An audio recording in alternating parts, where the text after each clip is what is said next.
Welcome back to another episode of Harmonious at Lunch, the show that fuels your business success. I'm Brandon Gano, your host and guide through the world of harmonious business growth. Today, we're unlocking powerful strategies with industry experts to help your business thrive. If you're a business owner, entrepreneur, or executive, you are in the right place. Join me and our incredible guest today on the journey to clarity, growth, and success. It is time to revolutionize your approach to business. Let's dive in with another episode of Harmonious at Lunch. Welcome back to some more bite-sized business advice. And we have an episode today where maybe we're going to get outside of business a little bit. We're going to talk about some life advice, which is important because your life is not all about your business, and your business should not encompass all of your life. That's what we always talk about on this show. So we're going to talk about some ways to get out of your own way, overcome obstacles, and see what else life has to offer. I have an amazing guest who has quite the story that I'm excited to learn about with you listening to this episode. So we have Dani Rosenblad James. Dani, welcome to the show. Thank you for being here. Yeah, thanks for having me. I'm really excited to dive into your backstory. I don't know it. All I know is that you had an injury, we'll say, a number of years ago. So let's unpack this. Where does your journey begin? Okay, so we'll just do the traumatic brain injury part.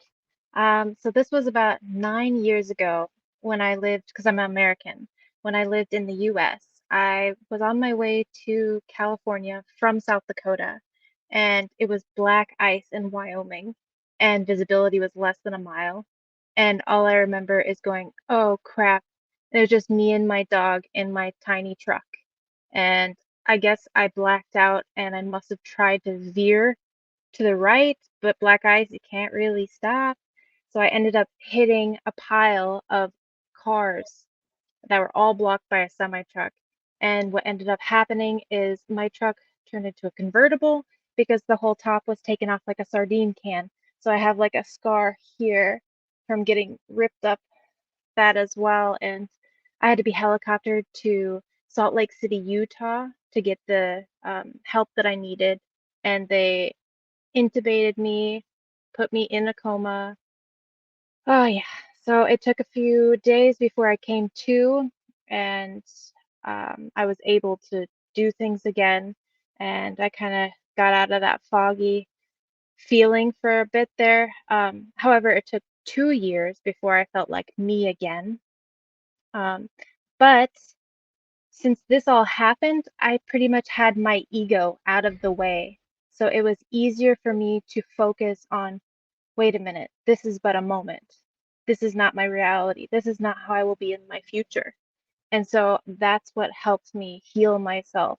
And now it's been probably soon going to be on 10 years since my accident.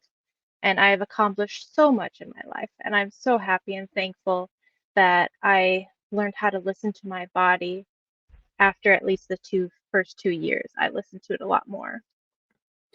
That's an incredible story that most people probably can't relate to, but I'm sure what you're going to tell us that came out of that is really, really powerful for how we should live our lives and kind of overcome obstacles, which I'm excited to dive into. But I'm also curious. I mean, you don't hear about traumatic brain injury with a coma every single day.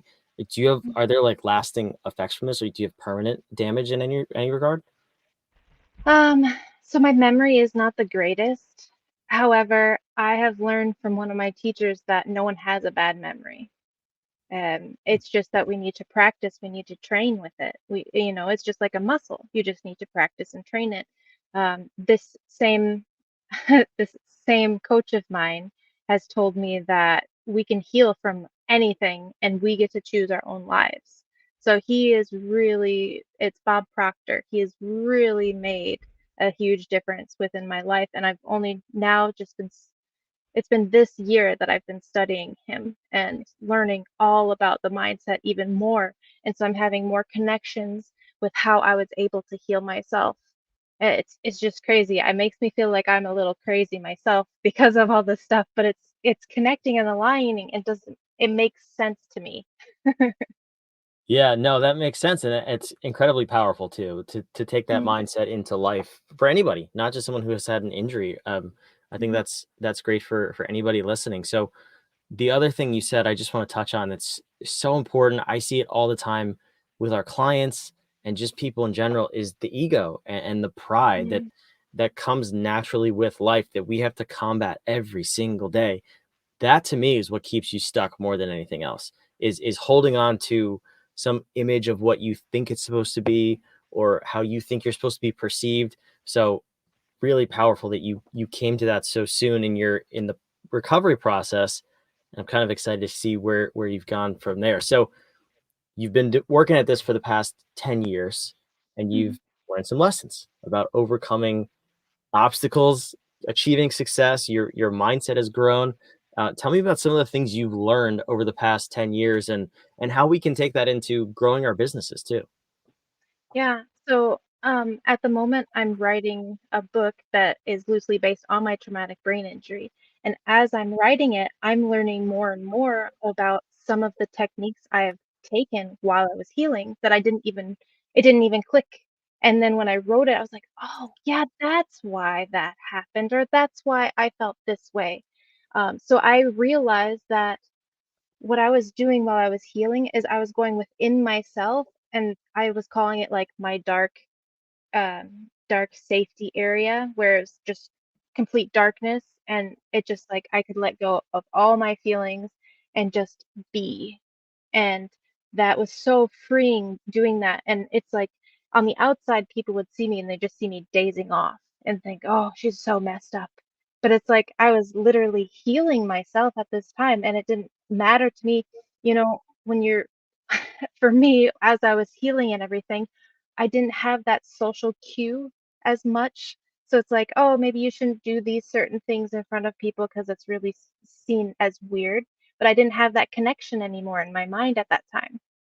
So I would just do as I felt fit at that time, which at on the outside maybe looks like I wasn't all with it.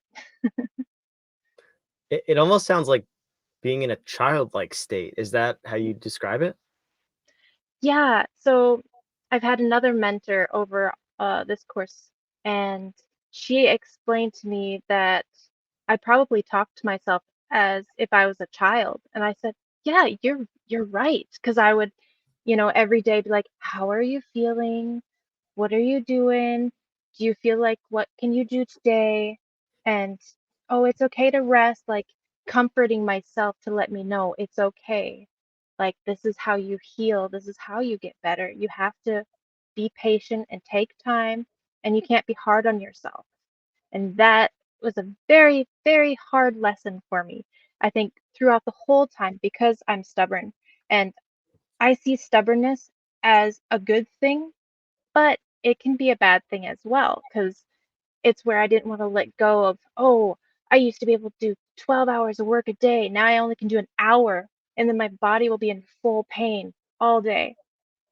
So it's like having to accept that was really difficult.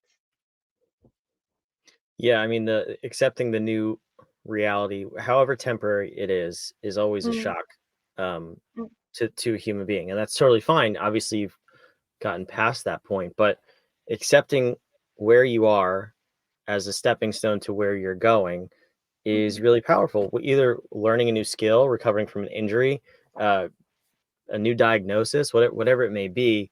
I think that temporary mindset that you had that you mentioned a few minutes ago was probably really impactful for you moving forward. So, mhm, I mean, I love this episode because hopefully people listening to it are just business owners and entrepreneurs, and we don't have to have a traumatic brain injury to kind of force us to have a new outlook on life, and we can learn and live vicariously through you.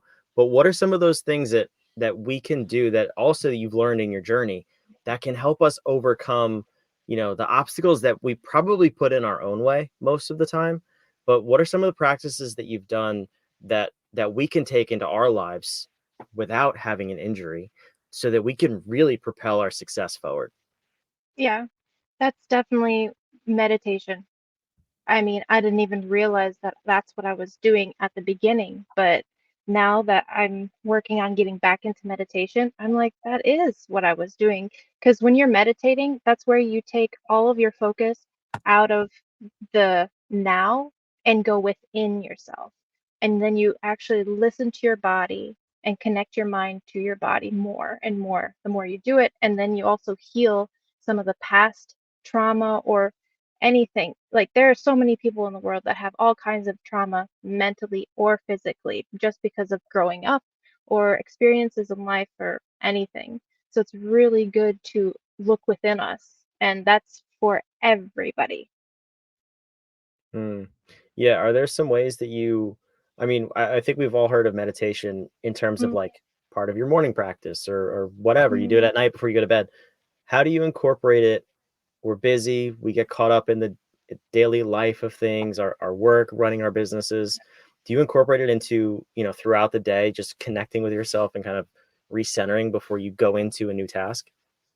So I have a daily routine that I do every day, and it's like I've made a list of 6 things every day, and the most important thing goes on the top of the list. And I can't go to the next one until I have finished the first one, and so on and so forth. So the first one I usually have is self-care. So that means meditation, maybe doing some kind of exercise, doing something for myself for the day.